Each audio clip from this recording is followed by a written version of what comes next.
ఓం మహాగణాధిపతయే నమః. ఓం గురుభ్యో నమః. ఓం శ్రీమాత్రే నమః.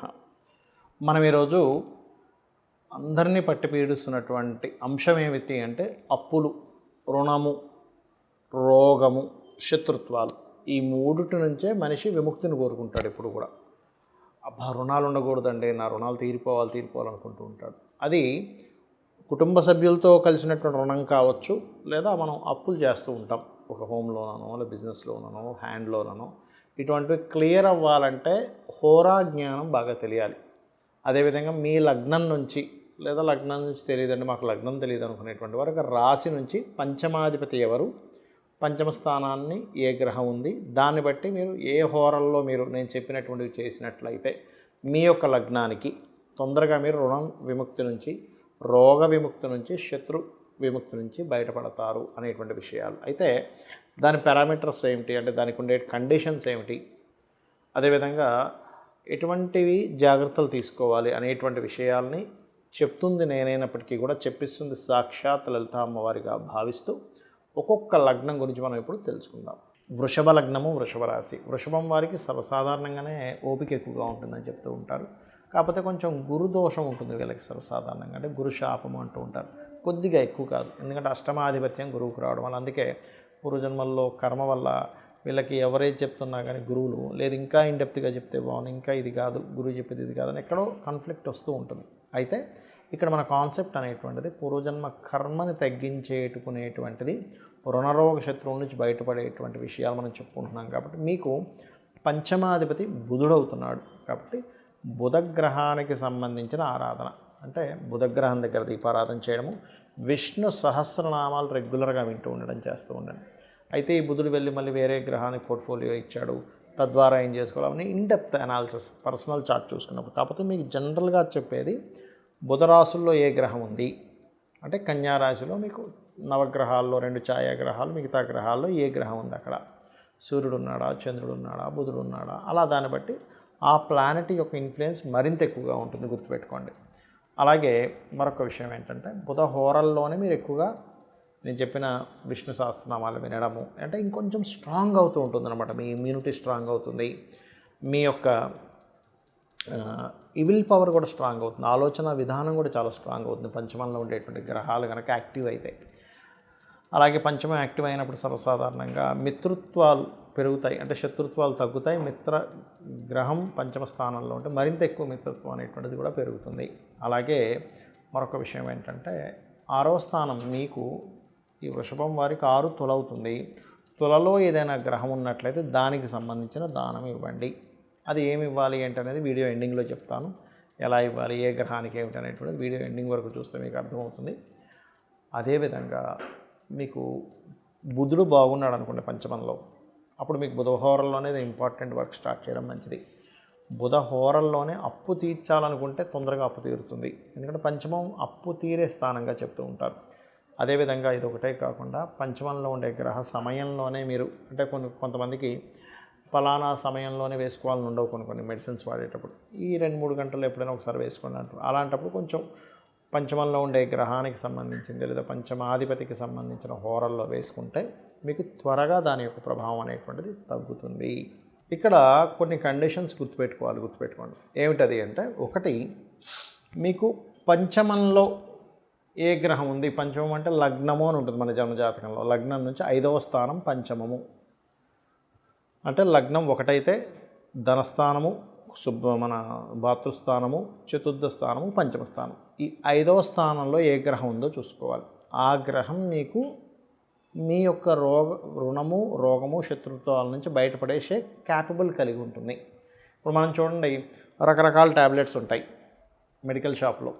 అన్ని ఔషధాల్లో కూడా మనకి బాగా పనికొచ్చేది ఏమిటి అంటే, ఏమైనా మీకు తలనొప్పి అయితే ఇది వేసుకోండి అంటాం, సారిటాన్ ఏదో. జ్వరం అయితే డోలో వేసుకుంటాం, లేదంటే ఇంకో ప్రాబ్లం ఉంది, విటమిన్ B12 లోపం ఉందన్నప్పుడు ఒక ఇంజెక్షన్ తీసుకుంటాం. అంటే ఏమిటి, మీకు ఏ ప్రాబ్లం ఉందో ఆ సంబంధించింది పనిచేస్తుంది, కానీ విటమిన్ B12 మీకు జ్వరాన్ని తగ్గించదు, తలనొప్పిని తగ్గించదు. అలాగే మీ పంచమం ఎవరు, ఎందుకు అంటే రుణ రోగ శత్రుస్థానం ఏదైతే ఉందో అది 6వ స్థానంగా చెప్తూ ఉంటారు జ్యోతిషశాస్త్రంలో. ఆ 6వ స్థానానికి వ్యయభావం పంచమ స్థానం. సరే పంచమంలో అస్సలు బాగాలేవండి గ్రహాలు, సెకండ్ ఆప్షన్ ఇంకేమైనా ఉందా అన్నప్పుడు 9వ స్థానం చూసుకోవాలి. 9 కూడా పాడైపోయిందండి మాకు అనుకున్నప్పుడు లగ్నంలో ఉండేటువంటి గ్రహాలను కూడా తీసుకోవచ్చు. ఇది ముఖ్యంగా గుర్తుపెట్టుకోండి. ఇక రెండవ విషయం ఏమిటంటే పంచమంలో ఒక్కొక్క గ్రహాన్ని బట్టి ఒక్కొక్క పరిహారం చేసుకుంటూ ఉండాలి. రవి ఉన్నాడు అనుకోండి, సూర్య నమస్కారాలు చేస్తూ ఉండండి.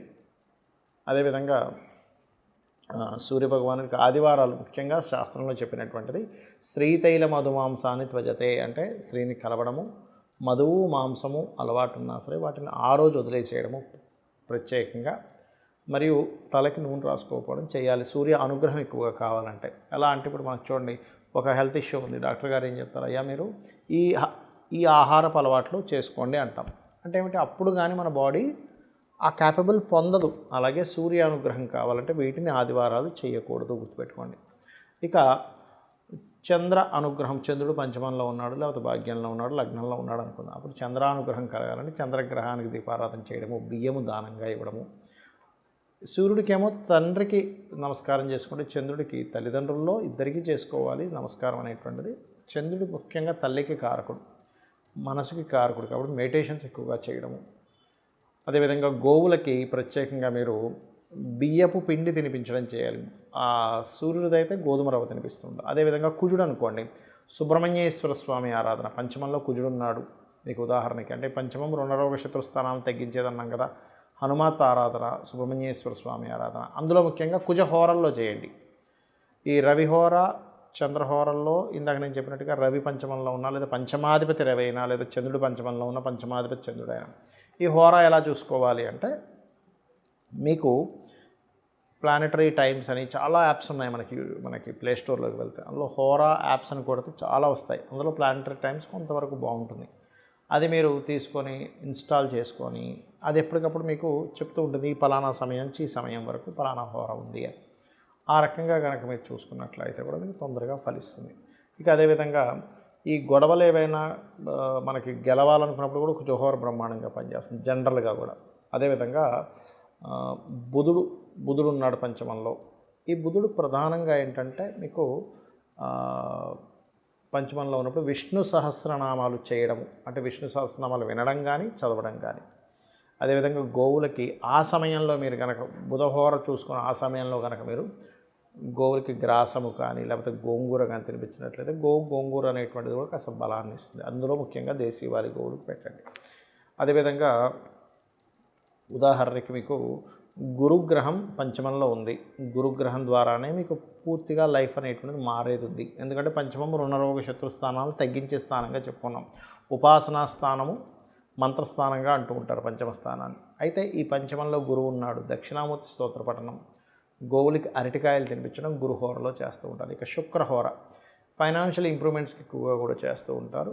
అలాంటి వారు ముఖ్యంగా మీరు శుక్రుడికి దీపారాధన చేయడము, అమ్మవారి ఆరాధన లలితా సహస్రనామాలు చదువుకోవడము, లేదు ఓం సంపత్కరీ సమారూఢ సింధుర వ్రజసేవితాయ నమ అనేటువంటి నామం చేస్తూ గోవులకి తీపి చపాతీలు అంటే తేనె పూసినటువంటి ఒక 3 చపాతీలు శుక్రవారం పూట కనుక తినిపించినట్లయితే కూడా శుక్ర బలము పెరుగుతుంది, రుణరోగ శత్రుత్వాలు తగ్గుతాయి, ధనము కూడా మీకు పెరుగుతుంది. ఇంకా అదేవిధంగా ముఖ్యంగా ఏంటంటే శనిహోర, ఉదాహరణకి శని పంచమంలో ఉన్నాడు, చాలామంది భయపడతారు శని పంచమంలో ఉన్నాడంటే పిల్లల ఆలస్యం అవ్వాలంటే ఆ శని పోర్ట్ఫోలియో పొందాలి పంచమంలో శని ఉన్నప్పుడు, అంటే అపోహ ఇలా ఉంటుందని చెప్తున్నాను. అలాంటప్పుడు మీరు ఏం చేయాలంటే శనిహోరల్లోనే గోవులకు బెల్లం తినిపించడము, నువ్వులు దానంగా ఇవ్వడము, నవగ్రహాలు శని భగవానుడి దగ్గర దీపారాధన చేయడం, ఇవి ఎక్కువగా చేస్తూ ఉండండి. ఇక రాహుకేతువులు ఉంటారు కానీ దీనికి హోరా ఉండదు. కానీ రాహు కానీ కేతు కానీ పంచమంలో ఉన్నప్పుడు రాహు పంచమంలో ఉంటే శనిహోరలో చేసుకోవచ్చు, కేతు పంచమంలో ఉంటే కుజహోరలో కానీ లేదా రాహు పంచమంలో ఉన్న రాహుకాలంలో మీరు రెమెడీ చేసుకోవచ్చు. కేతు పంచమంలో ఉంటే గుళిక కాలంలో చేయొచ్చు. అయితే ఇది ఎక్కువగా రాహుకాలం గుళిక కాలం అనేటువంటిది విదేశాల్లో ఎక్కువగా పాటిస్తూ ఉంటారు, గుర్తుపెట్టుకోండి. ఇక అదేవిధంగా మరొక విషయం ఏంటంటే గణపతిని ఆరాధించడం. కేతుగ్రహం సరిగ్గా లేదు అంటే మీకు కేతు పంచమంలో ఉన్నాడు, కొంచెం సహజంగా కేతు పంచమంలో ఉన్నప్పుడు కొంచెం ఆలోచనాపరంగా కొంచెం సంతానపరంగా కొంత స్ట్రెస్ ఉంటూ ఉంటుంది, గణపతి ఆరాధన ద్వారా పోతుంది. రాహు పంచమంలో ఉన్నాడు, ఎక్కువ భయాలు ఉంటుంటాయి, అమ్మో ఏమవుతుంది ఏమిటో అనేటువంటిది చిన్న తెలియని ఒక భయాలు మనల్ని వెంటాడుతూ ఉంటాయి. అటువంటిప్పుడు దుర్గా ఆరాధన ఓం దుమ్ దుర్గాయ నమః అనే నామస్మరణ చేయడం అన్ని విధాలా ఉత్తమం. అయితే ఇప్పుడు నేను చెప్పినటువంటిది ఏదైనా కానీ రెగ్యులర్గా చేయండి. ఒకరోజు చేసి 4 రోజులు మానేస్తే దీని ఫలితం ఉండదు. హోరా యాప్లోకి వెళ్ళినట్లయితే హోరా ఎప్పుడు ఏ హోరా నడుస్తుందని చూపిస్తుంది. దాని పరంగా మీరు చేసుకున్నట్లయితే మీరు ఖచ్చితంగా మీ లైఫ్లో చేంజ్ అనేటువంటిది చూస్తారు. మీరు బాగుండాలని, అమ్మవారి అనుగ్రహం మీకు పరిపూర్ణంగా ఉండాలని మరోసారి మనస్ఫూర్తిగా కోరుకుంటూ శ్రీమాత్రే నమః.